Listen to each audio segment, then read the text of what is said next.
Wala namang ginagawa yung tao sa inyo eh. Let's go, girl!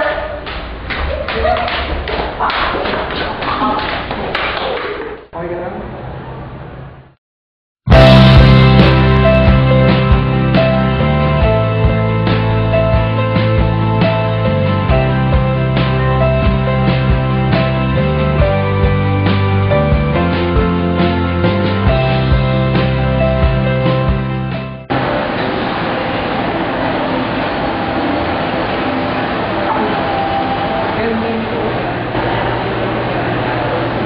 Sigurado ka?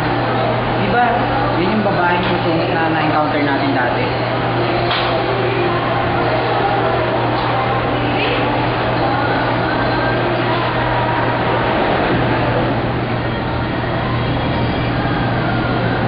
Erika, pwede mo yung friend ko?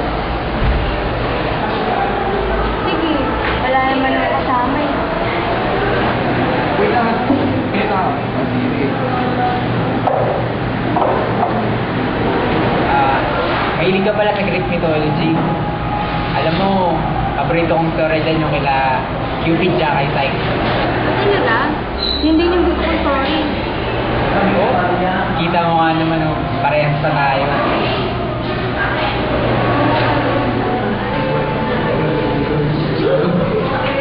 Oops! Sorry, mukhang nagkakasaya kayo. Oo nga eh.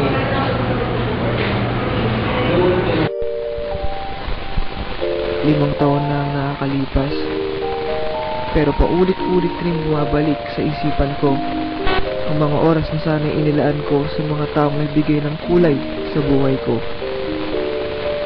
Si Michael, na sumubok ng katatagan ko bilang isang matalik na kaibigan.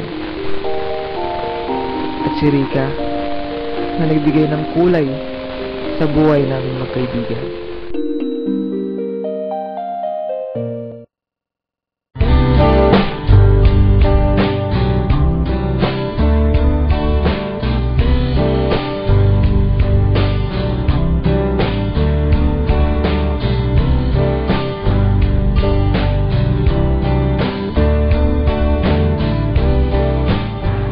Ano yung dinadrawing mo?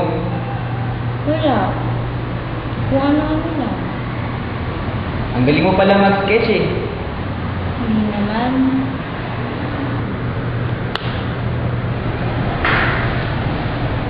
Oh, wala ka ba bang pantasa? Wala. Ito lang meron ako eh. Sige, ako na lang magtatasa. Hindi ako na lang. Hindi, ako na lang. Hindi ako na. Ako na. Sige, ako. Wala. Aray! Kasi hindi ka nag-iingat eh. Teka lang, may bago na ako.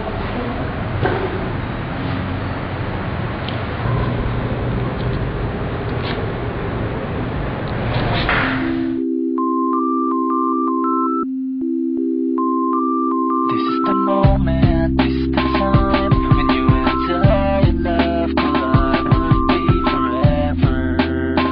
Will it be the same? All the postcards that I gave you, getting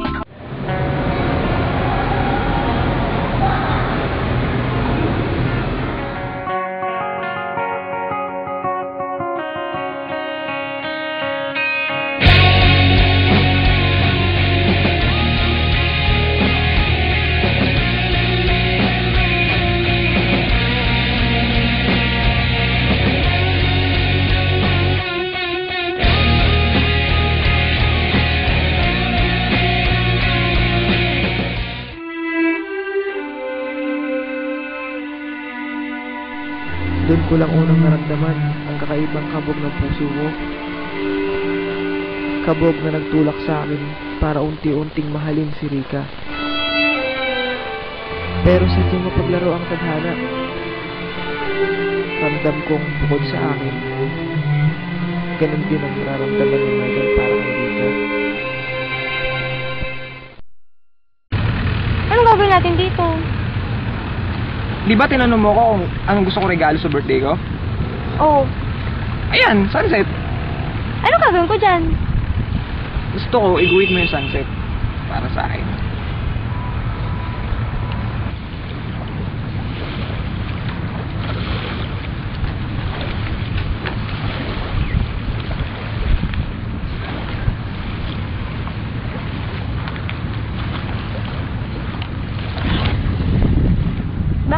gusto ng sunset?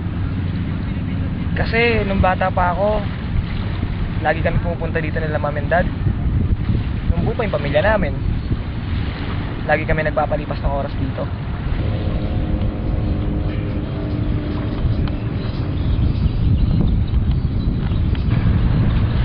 Ano ba yan? Nagiging corny na ako. Pasensya na kung madrama ako.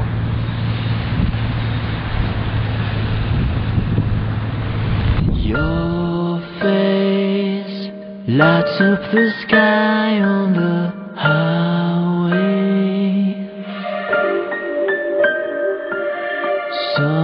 Someday you share your world with me. Someday you mesmerize me. Time and Okay, ang ganda.